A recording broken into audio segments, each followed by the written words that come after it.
if my screen doesn't change, because welcome everyone. So welcome to our Monday live stream. Today, I am Sarah Marks. I'm the library's Assistant Director for Communications and User Experience. And with me today is Amanda Rust, our Associate Director for Research and Learning. Welcome, Amanda.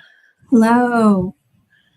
We were just talking about my mistake the last time we did a live stream, which totally derailed the poor engineering people, and they didn't get to see half the things I showed them because I forgot to change my screen. So if you are here on the live and you can leave a comment, let me know if my screen doesn't change when we start looking at details, because there's so much to show you, and we don't want me to be the reason we mess up again.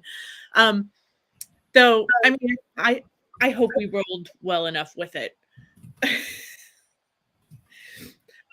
So today we're going to be talking about primary sources, and we may have one more person join us from the Center for Lowell History. I'm not quite sure yet, but I think we can go on without them, and we will be doing a deeper dive, hopefully this summer, into the Center for Lowell History and their content, because there are some amazing digital collections, and then, which we're also going to discuss the reason, things that aren't digitized that you won't see unless you walk in their building. But a couple little details before we get rolling. Remember, if you want to leave a comment or a question, do so at any time throughout our hour here. The live chat is open for you when we are watching it. So ask your questions, leave your comments, let us know what's going on.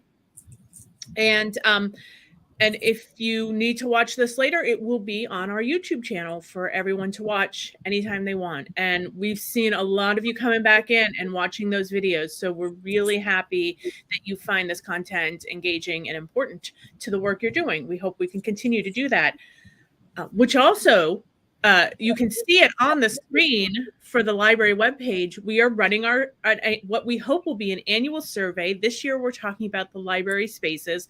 We know this is not all the things you want to share with us. I've been looking at some of the feedback you've been giving, and there's so much you all want to share with us about what you need and what you're doing and how you're using the library.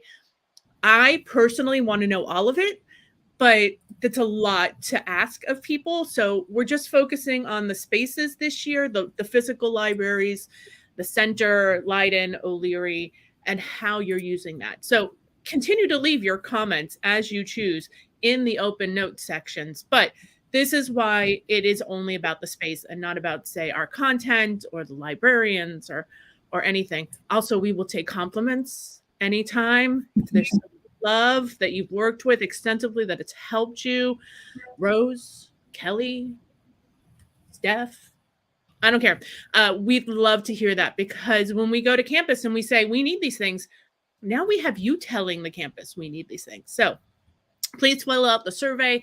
On the 19th, it is over, and we will be offering a giveaway. We'll be giving away 10 Starbucks gift cards, randomly selected. You can enter to get a possibility of winning those. All right, that's all the stuff we have to cover. Let's talk about primary sources. And all the librarians felt the beginning of a conversation about primary sources was to really talk about what a primary source is and why it's important in the research process. And there's a wealth of discussion here. But Amanda, when you think of a primary source, what do you think of? For me, it's something that is relatively immediate, relatively unfiltered, and sort of as close as possible to the event or object under study. That's a very abstract definition. I could give more detail, but that's where I would start. It is the abstract version of this conversation. We often think of primary sources as historical documents. So the news plays this interesting role in being both primary and secondary source. And It's helpful if you think of there being like 3 tiers of sources. There's the primary source, which is the original artifact or item, and that can be data, maps, books, news, journals from the Civil War. I mean, Ken Burns has made a career out of primary sources. But they can also be maps and clinical trials and the collection of data. So they're unanalyzed. Secondary sources do the analysis of those primary sources. Those are your journal articles, news, magazines. They're all secondary sources. And then you have your tertiary sources, which is like Credo and Wikipedia. They're sort of summarizing and collecting all that secondary source to feed it back to you in a sometimes easier to understand way. So those are the 3. And here we go. Yes, I am so excited. We have Tony Sampas with us, and he's gonna take a moment to just get settled because this is his first live stream with us. But Tony, we're having a conversation about what a primary source is. Right. And I just defined sort of the primary, secondary, tertiary source. Amanda talked about it in a little bit more of an abstract way. But this might be something you can quickly discuss. For you, what is a primary source? A primary source is something that's as close to the original activity or thought as you can get. I love that. So at the Center for Lowell History, we have a collection of monographs, books, and periodicals.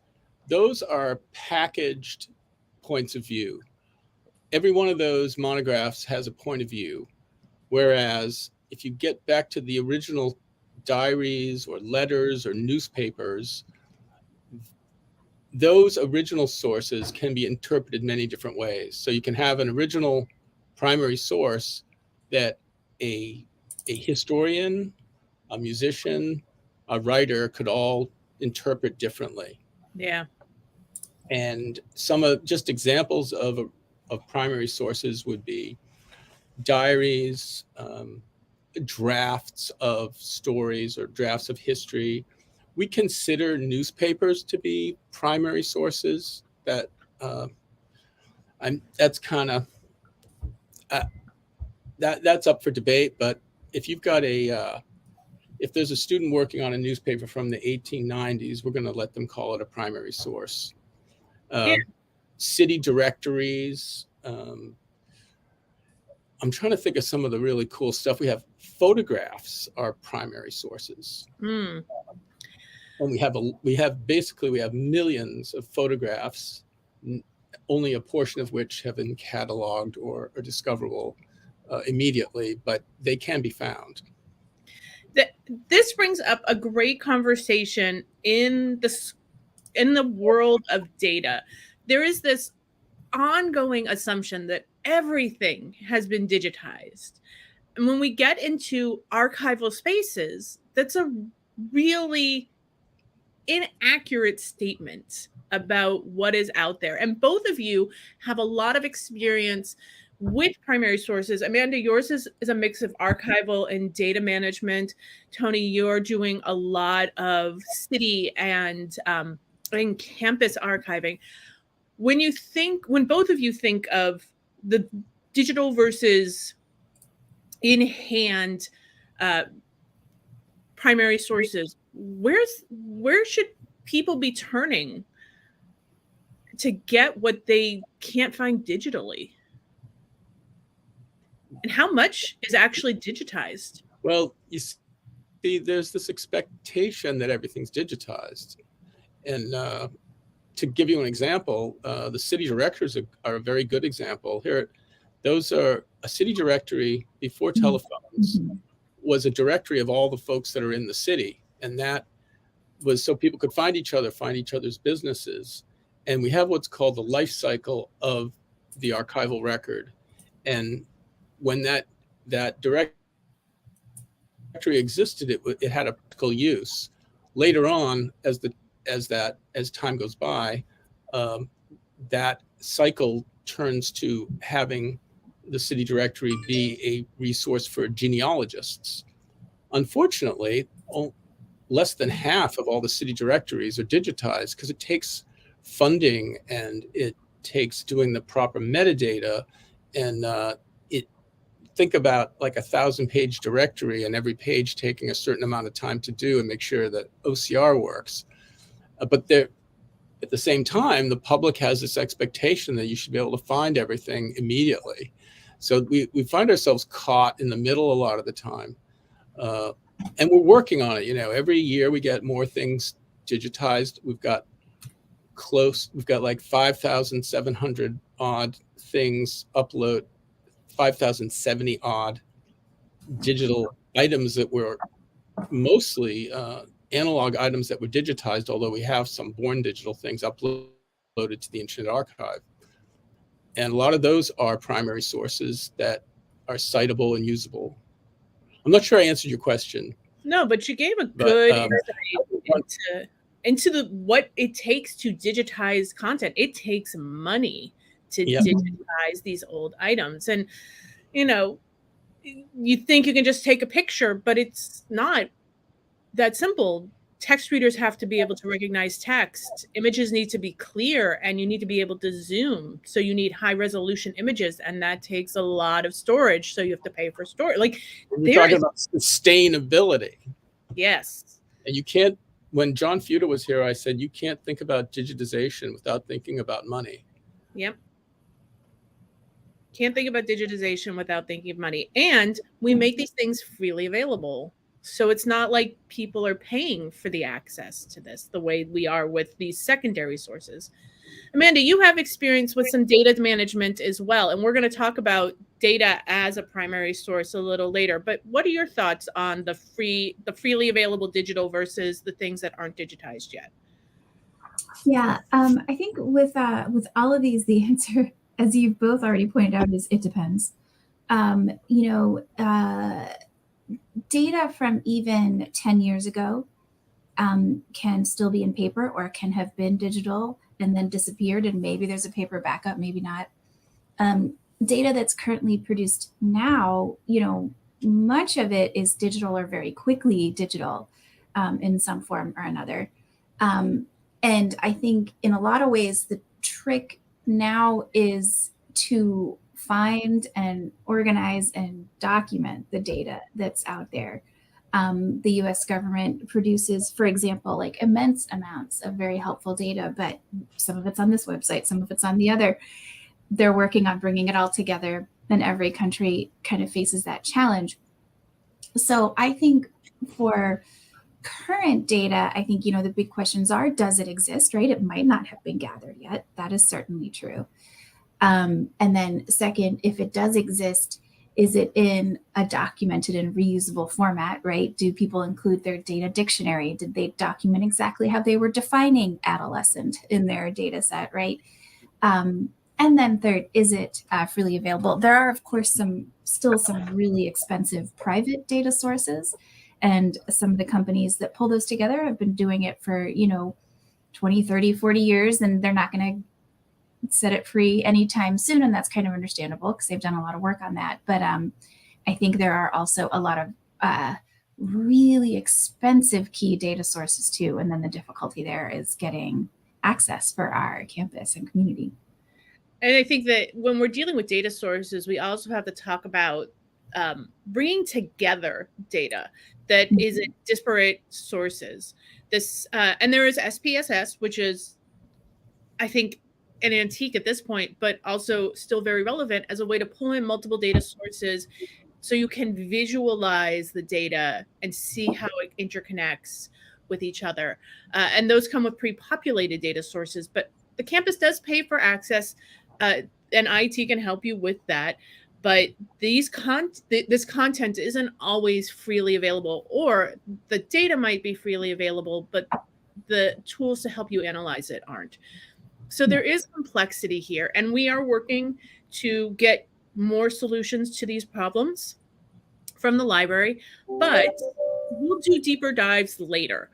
I want to talk about for a little while the Center for Lowell History, the content that it has that people can access both digitally and on site, And also the sources and content you have that might be useful beyond our history students, because Tony and I have talked about this extensively, that engineering students doing research about Lowell might find primary sources from the Center for Lowell History to help them. So Tony, why don't you talk about the center and I'll navigate to the webpage so you can tell me what to click on and All what right. you might be interested in. Sure. Why don't And we? the center's link is always on the library's webpage for you to access. Okay. All right, take it away. So I think it breaks down to basically three platforms.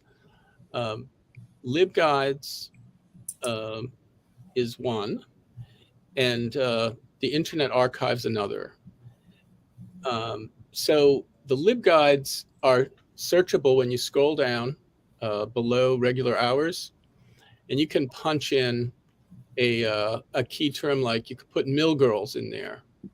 This isn't rehearsed ahead of time, so I don't know what we're going to get.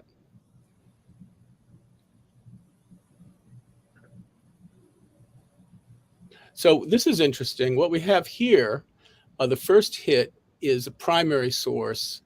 These are mill girl letters that were lovingly, or not so much lovingly as carefully, transcribed by different organizations, the Center for Lowell History, the Lowell Historical Society. And you're not getting the facsimile of the letters here, but you're getting transcriptions of letters that mill girls wrote to each other with citations of where the letter came from. And they come from all different sources. They don't just come from the center. As a matter of fact, I think just a handful of them are from the center, but they're from places like the Lowell Historical Society, which is here, and the Textile Museum had some. So that right there, you have a primary source. The LibGuides are also, this is kind of giving you the straightforward material, but there are other LibGuides that give more explanatory material, like histories of different organizations. Like if you put in proprietors of locks and canals. I'm going to misspell this. Proprietors. Yes, that's a good one. Yeah, thankfully, Google and Microsoft and Grammarly often know. How about just locks and canals? Yeah.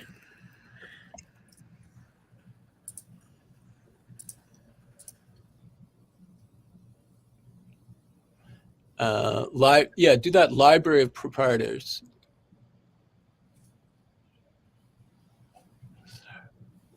This collection is vast, and it represents an entire.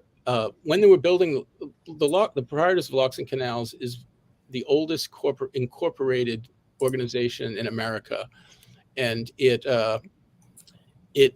has that that miracle of engineering, of the 51-foot drop where the water was the falls, and they harness the water, and you have something called mill power. As they were building the canals, starting in the late 1700s and the early 1800s, they needed to know what they were doing, and so they amassed a library of engineering books on how to build a retaining wall, how to build a smokestack, how to cut a canal, how to do blasting.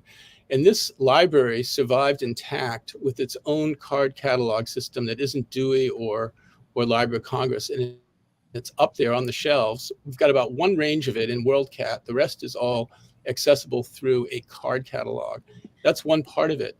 Then there are. You said one range is on WorldCat, but yeah. And so our viewers understand there are 12 ranges of physical ranges of shelving. This is a massive collection. You've got, how many of us book lovers dream of having 1,600 bound volumes in our collection? But 240 linear feet. This is not a small collection, but a small portion of it has been cataloged. And even smaller, I would say, is digitized. So you would have to go to the center and make an appointment to Yep. see this collection. Right, and there are also documents that go with the locks and canals, and thousands of amazing photographs. They very carefully documented what they did, and as they're documenting canals, they're picking up pieces of the city. So it's also the city's history, and you can see like where the movie theater goes up or a church goes up. And I think this picture here next to the map of the canals is the collection in the library. If you wanted to see what some of it looks like. Yeah. These are old also. These are not crisp, pristine editions. They are fragile. Yeah. So another arm of it will also show us another platform. If you go to the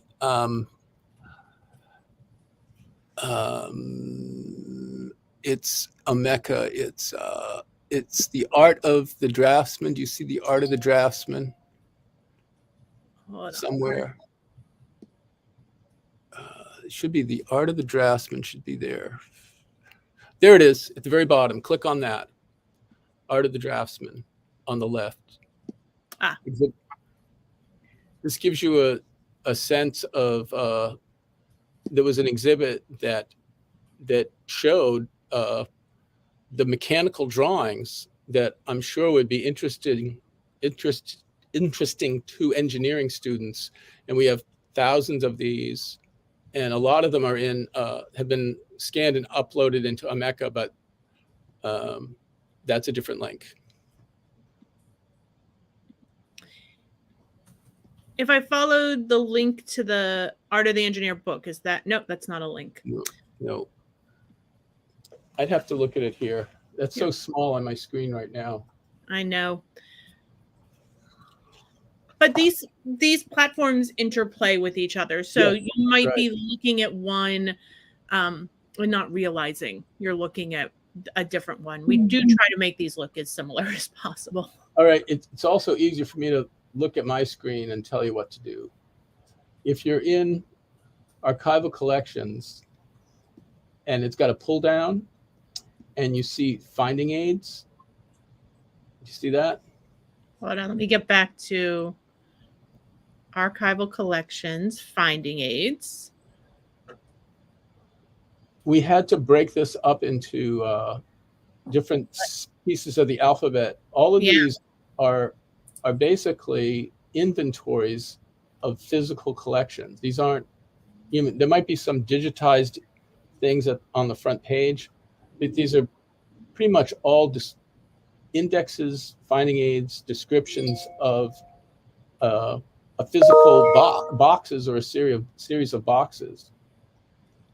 So that's where you really get into the trenches with the archives.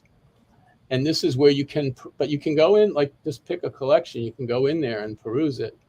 And I'm clicking on the Boston and Maine Railroad because we get a bunch of questions about those every year. But that looks like it takes you to their webpage. The link is broken. Yeah. Is it broken? It happens.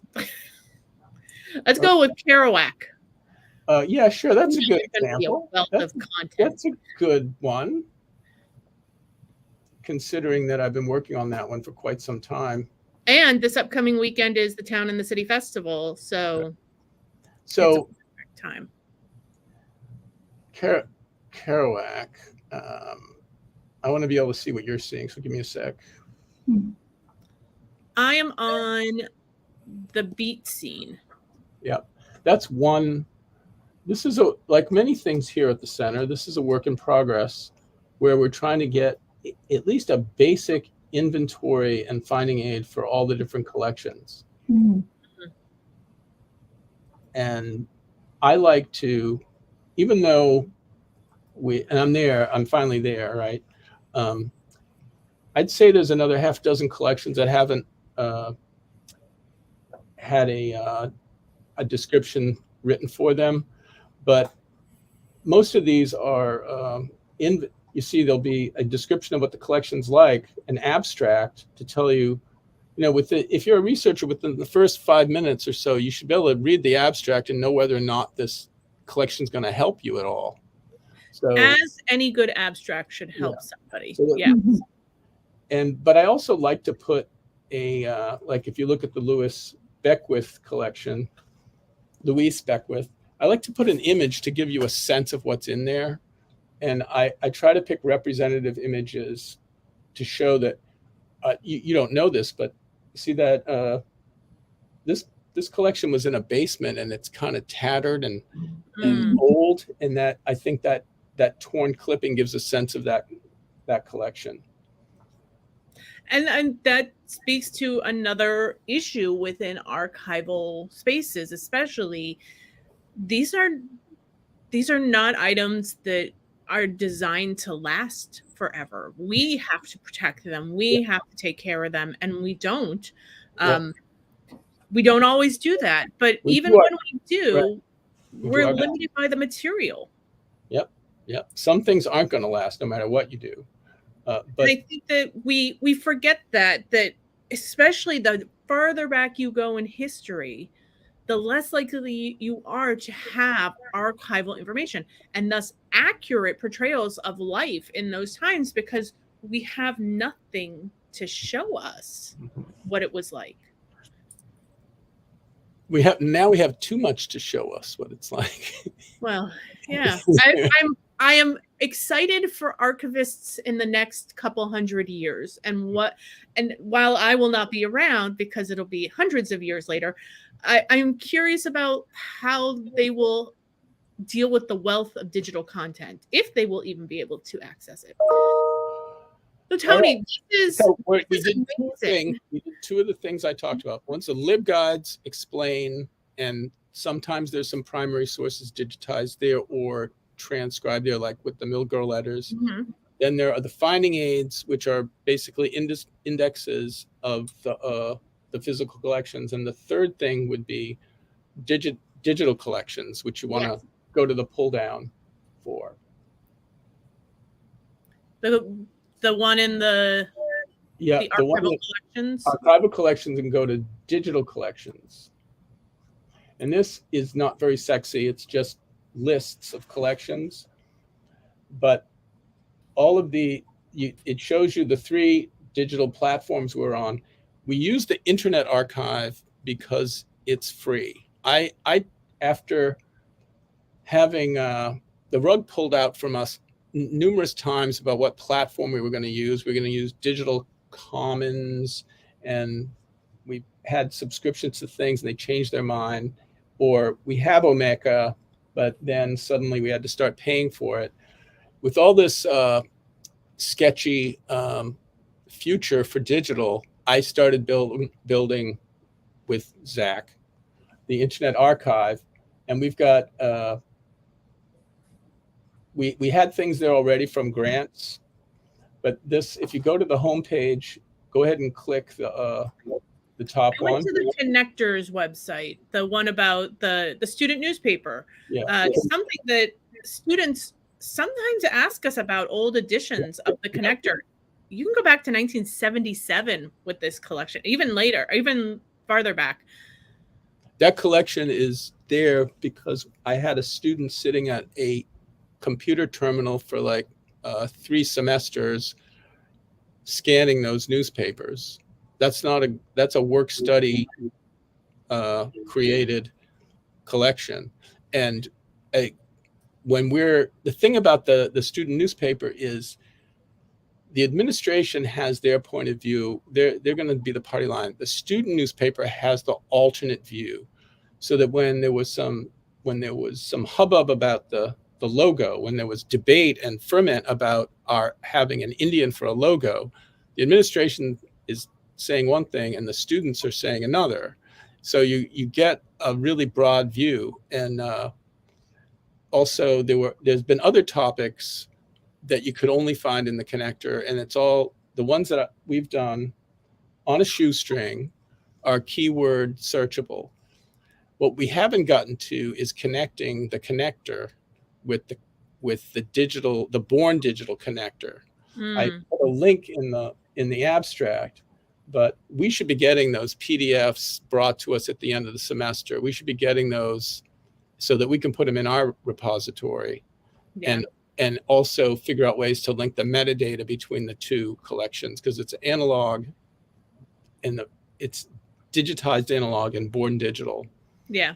So for the viewers who might want to use this collection for their research, some things to note: there are 333 items in this specific collection that Tony's team has put up. You can search within it, but as with most of our databases and search engines, the left side is your control panel. So you have your years, so you can focus on years. And then you have your subjects and topics, which are, they're probably a very small selection and not so nuanced as to the level of the articles and the content. But if you know something was going on in a certain year, you can search within your collection to see if things come up. And you can get your syndication feed. You can share this with people. You can see all of it. It is the Internet Archive. It is an amazing free resource for you. And a work study student did this. So if you are a history person, you just love digital stuff, and you are a work study funded student, we would love to let you help Tony do this kind of work, because this takes bodies as well as money. People need to take the time and carefully scan these things. Thank you, Tony. We're about halfway done, and there are 3 people watching the stream. So for those of you, and I'm going to let you finish, Tony, in a second, I just want to let these people know that if you have a question about what we've been showing so far, please leave it in the live chat. We will answer it. Tony, you said you had another thought. Well, the Lowell City Engineers collection that's my pet project, because it's like a time machine. It goes back to streets in the 1920s. Very well done. And presently we have a Simmons intern working on it under Nikki's supervision. And it's really fun to find a street from the city engineers and then go on Google Earth, and you can get to the exact point of view and see 100 years pass between when that photo was taken and what you can see now. It's really kind of a gas. But there are other things like signs and the way people dress, and there's even like an aesthetic art quality to it, like the lone nun, like walking, along the street, or kids posing with their cats and dogs. And that's just an amazing collection. And we're just so lucky to have that primary resource. But when there are 473 items scanned and uploaded, there's still like another 2,000 to go. Yeah. And we can't, we have to cover the Omeka before you stop, because Omeka is really important. So we do have other topics, and we will do a deeper dive into the center this summer, because I want to make sure that, since this is, student facing and there's more than history students, we do want them to see how to find data. So let's do a deeper dive. If you want a deeper dive for this, if you're going to be around the summer, for those of you watching, and you want a deeper dive into the center, we'll give Tony the whole hour to talk with me about things, and even let him drive the clicking, so that so he can figure out how to do these, because he could do live streams on his own with some people, but also so that you can see the wealth of resources, not just for history, but like this one might be something that engineering students want to see more of. And I know there'll be a lot of international and graduate students around the summer who might be in engineering. So we're going to pause the CLH discussion here so that we can talk about the other things. Amanda, before we move on, do you have anything you want to add about the Center for Lowell History's content? Everyone should take a look. It's all amazing. I think is the short version.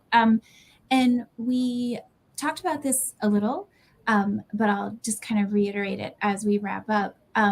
one of the many amazing things about archives and special collections is that these are unique items that maybe exist in just this one place or exist in 3 other places.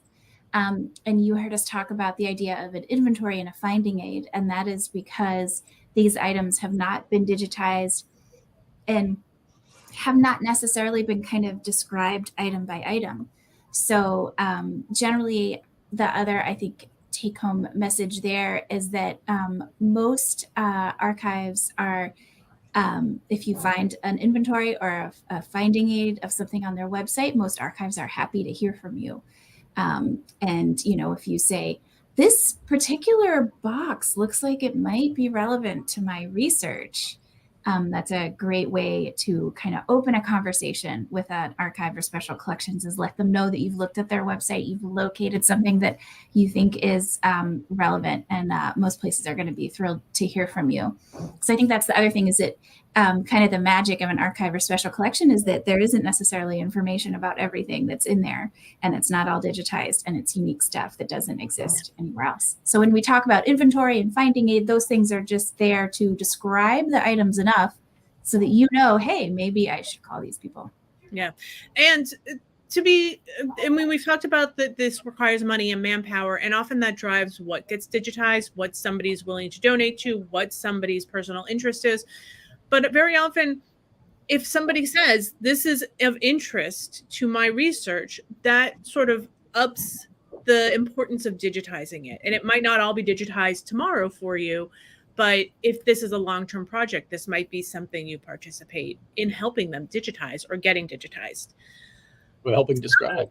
Some things are digitized by other companies, and that's where we're going to turn this conversation, because we're going to talk about ArtStore and its value. And we are going to go a little more in depth into ArtStore next week when we talk about JSTOR. But ArtStore is our fine arts and architecture, and just there's so much in ArtStore. But as the title implies, it is the art database. So you can find it from databases. And then if you, well, you're not going to have to go far. You can click on the specific subject to get to art. And it will be in your best bets with that. But this is over 1.8 million images for the humanities and social sciences.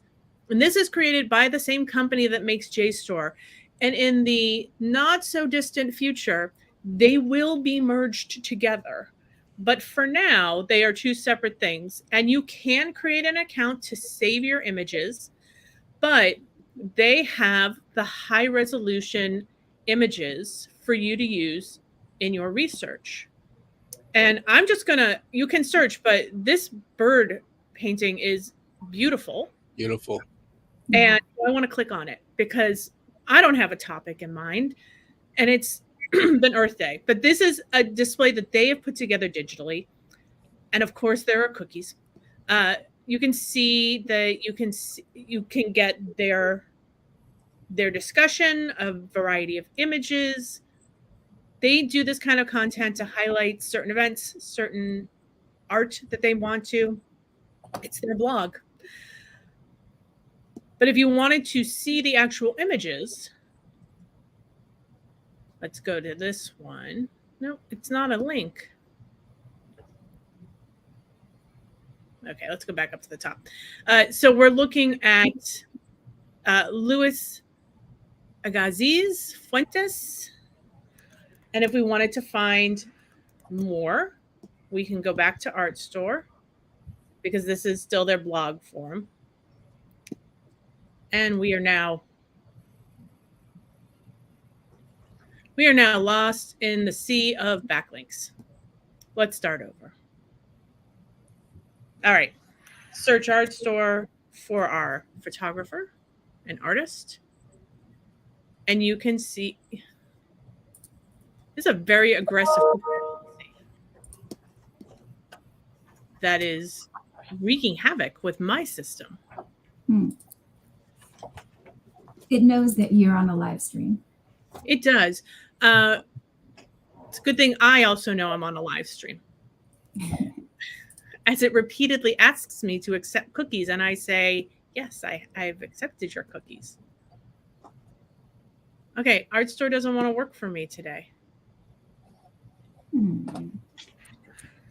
This is entirely me, not the system. Well, it is my computer, I'm sure. We'll just blame them. So we have done our search. Yes, you can take this to JSTOR, supposedly seamlessly, but given my computer, maybe not. But they show you public collections, their digital collections, geography, classification, and who's contributing. Art Store is built with libraries partnering with them. So we have the Smithsonian has contributed one piece, but Cornell University contributed 203 pieces to this collection. So this is a way that some libraries, depending on their funding and their support, can get their collections available broader. Do we have some? Tony, do we have anything in Art Store yet? Not that I'm aware of. Yeah. I would love to do that because, as I've told Allison repeatedly, we have all kinds of beautiful oversized etchings and illustrations that the context is Lowell history, but there's a broader appeal in there. They're just beautiful items, and the engineering stuff is aesthetically pleasing too. Yes. So they do have architecture in here. You can see, you can search their institutional collections to see if, well, we don't have any access to institutional collections, personal collections, public collections, their digital library. They do have more here, and they've organized it in different ways.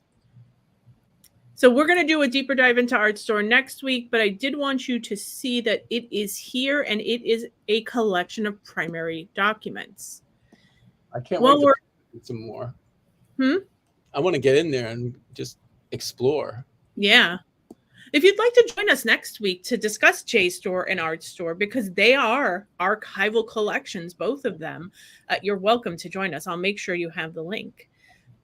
The other, we're going to go into music because we do have a collection of scores, and scores for music people are primary sources. And we have classical scores library. I've just changed the subject up here on our database page from art to music.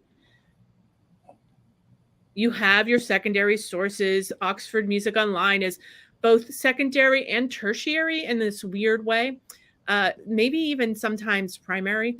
But Classical Scores Library is our collection of scores that our music majors, well, our entire campus have access to, but our music majors regularly use to get scores for performances, and scores count as primary documents. So if you wanted to look at one musician's collection, you could. In the hunt for information, here is one for you. So you have titles, genres, instruments, people, publishers, time periods, composers. People will include composers, but I believe it'll also include conductors, performers, anybody involved in things, not just the composers themselves. And they have a featured collection as well. They want to showcase their vast collection to you. So when you search, and let's do Mozart. No, have I spelled that correctly? I don't even know anymore.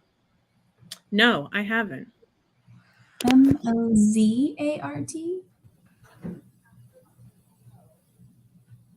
Yeah, because I added a T in there.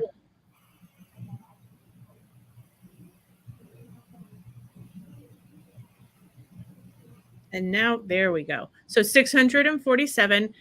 Left side's always going to be, and I haven't seen a database we've looked at all semester that hasn't had the left side control panel. But look at the level of nuance you can get. You can get the role they played, composition, music key, genre, instrument played. So depending on what you're looking for, you can start very broad and get narrower. And when you pick a piece you want, you just click on the title.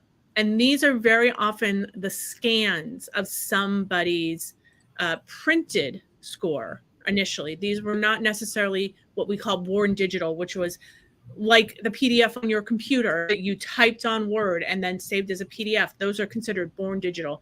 These were printed and sitting before the performer as pieces of paper. So you can embed it, you can share it, you can email, and you can cite it. Yes, the ever important how do we cite our sources discussion. So you choose your style and it will give you the citation. So let's change it to APA 7. And it shows you so you can copy and paste. And yes, you can export your list.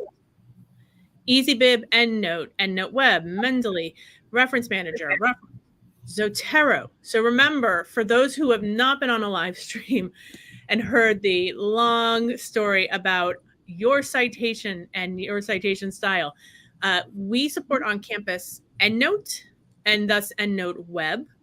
One is the software, one is the cloud-based version of the software. And then we also are happy to support you with Zotero. The others you're welcome to use if you have access to them. We just might not be able to help you all that much. Some of us still remember RefWorks, but some of these we just don't know. So we might not be able to help you all that well.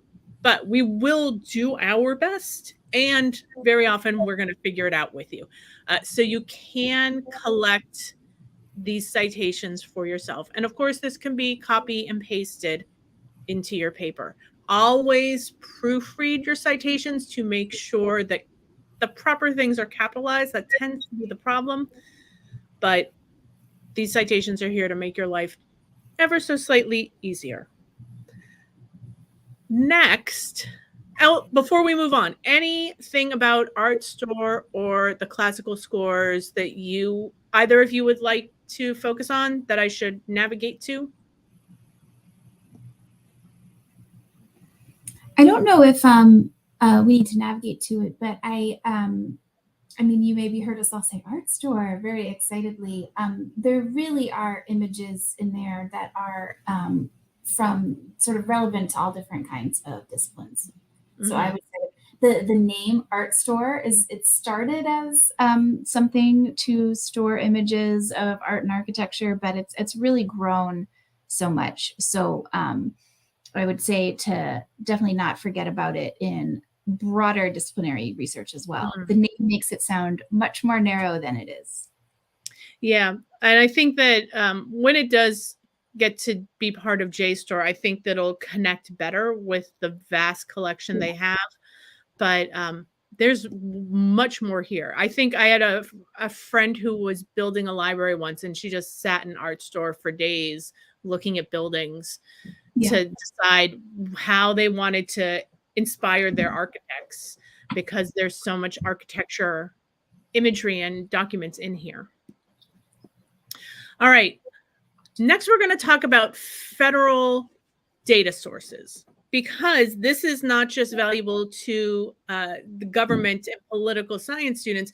This is valuable to criminal justice, social sciences, health, education. The government collects sources. And I had to start with the Library of Congress and their LibGuides, essentially. They, like us, use LibGuides as a platform for presenting content, and they have put together this really nice resource guide for government data sources.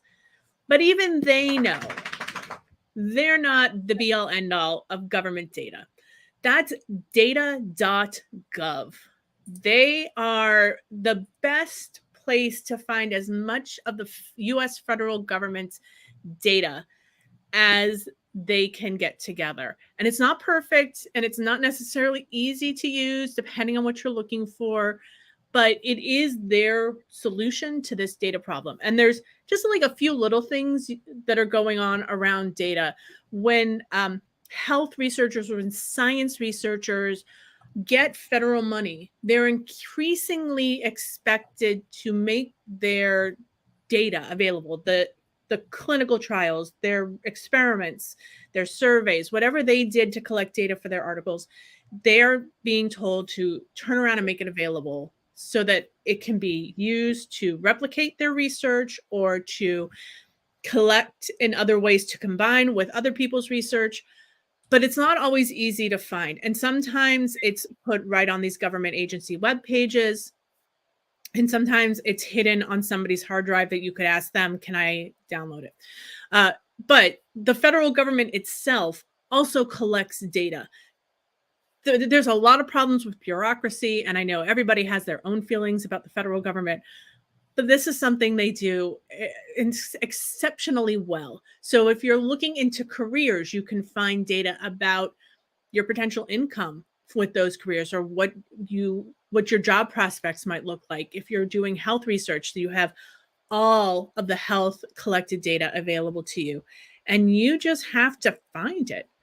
What I like about this Library of Congress webpage is that they do have some of those agencies. The census is not just an annoying thing we do every decade. It becomes part of our data collection.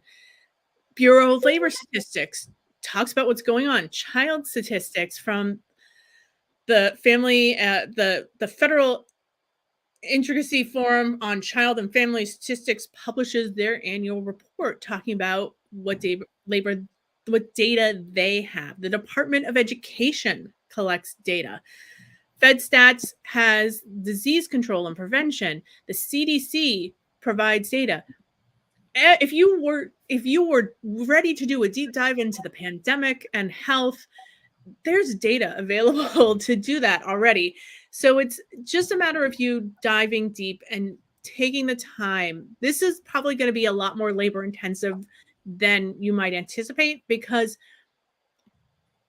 there's 253,000 data sets available for you to get to from here. And you can see things like most viewed, most recently added, by organization, geographically, how they're collecting things. It is all here for you to do. And they do some visualization so that you can get a more visual sense of what's going on with this. So the federal government does do this. The state of Massachusetts also does this, I believe, for some of their agencies. Amanda, you've worked with the state and the city of Boston on some of these. What are your thoughts on data collection at the state level? That's a great question. I believe there is a data.mass.gov. And I think most states are, I'm like Googling quickly, am I accurate on that? Yes, I am. And most states are putting together that sort of data.state.gov portal. I think similarly to many things, it's almost always useful to browse both the state and the federal web portals. And as you've already mentioned, if it's relevant to your research, a city portal, there are some places where there's growing regional data sets. I think Pennsylvania has a good one. So there's a certain amount of, usually when you start, you just look for City of Boston Data Center or some name like that, right? Massachusetts Data Hub, and sort of Google those kinds of terms. We're always happy to help if you need help with this, and that will try to find it or locate. Iron Mountain was a sponsored link, which intrigues me, and now I have to go look at that one. Oh, that's funny. Iron Mountain is a company that we often work with on the library side of things to store data, especially when you're dealing with vast amounts of data.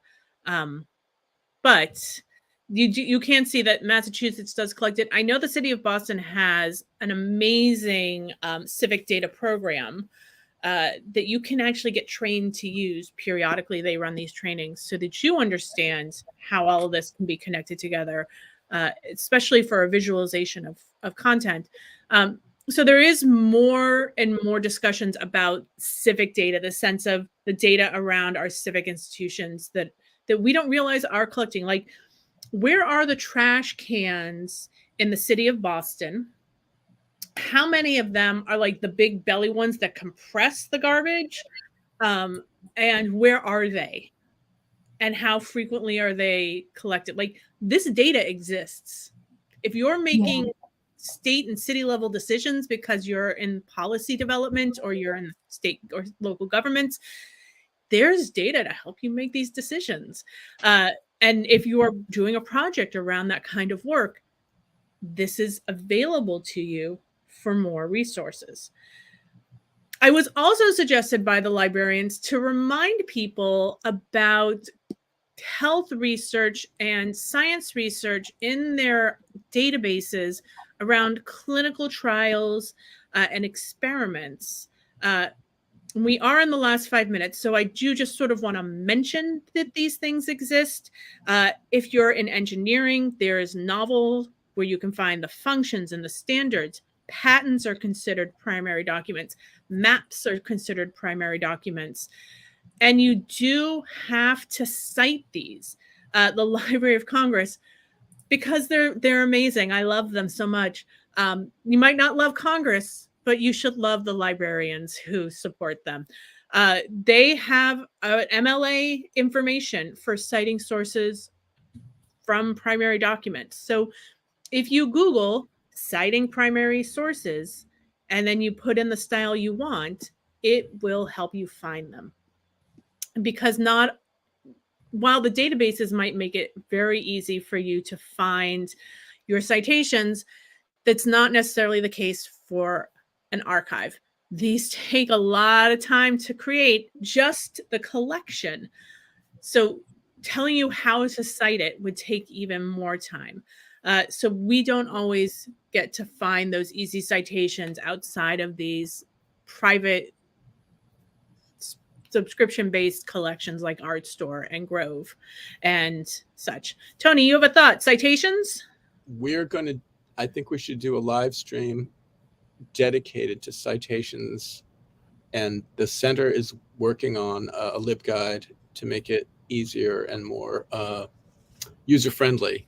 We ourselves are going to be using Chicago style for when we cite things, but there's a lot to it, and it's different than the push button citations, which you should always check too.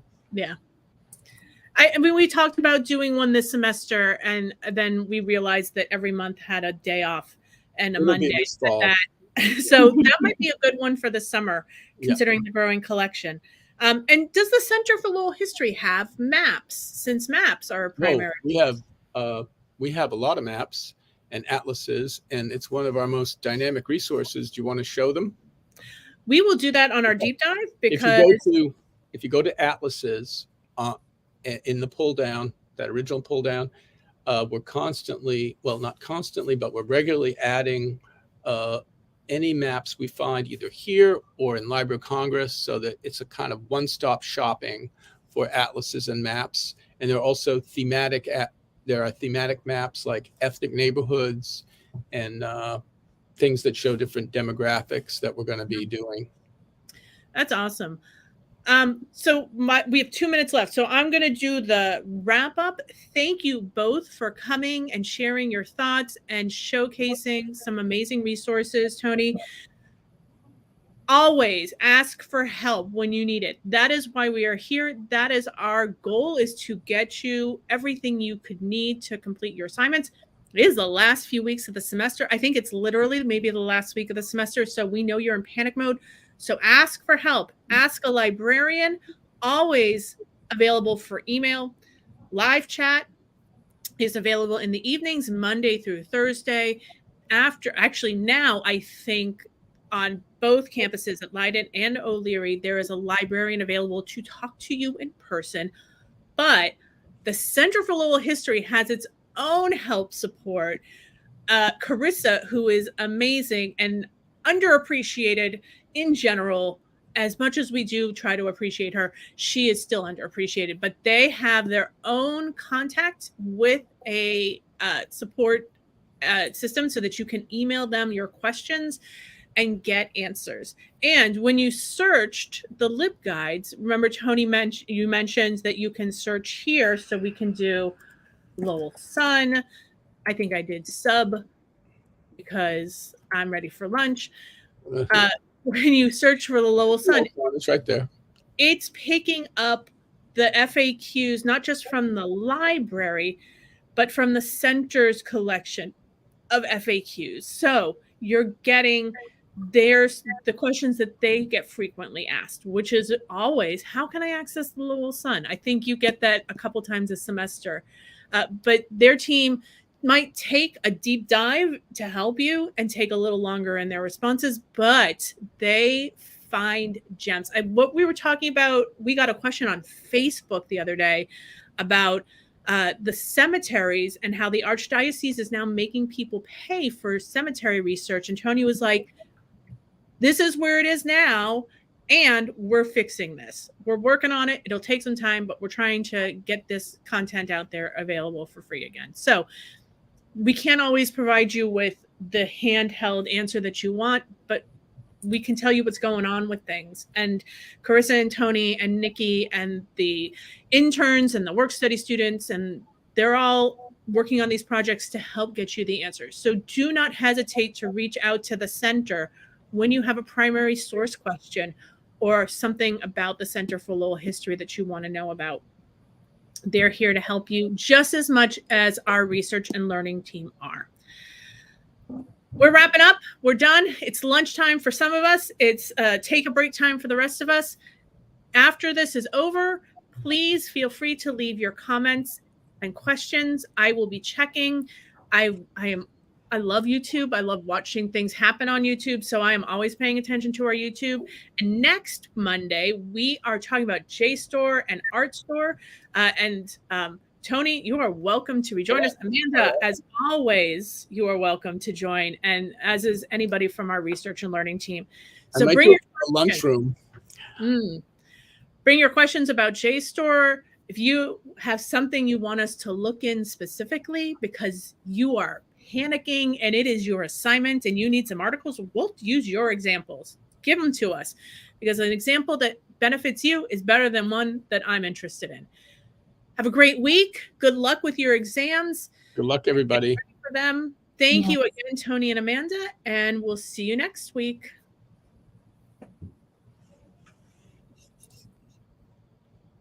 Nice.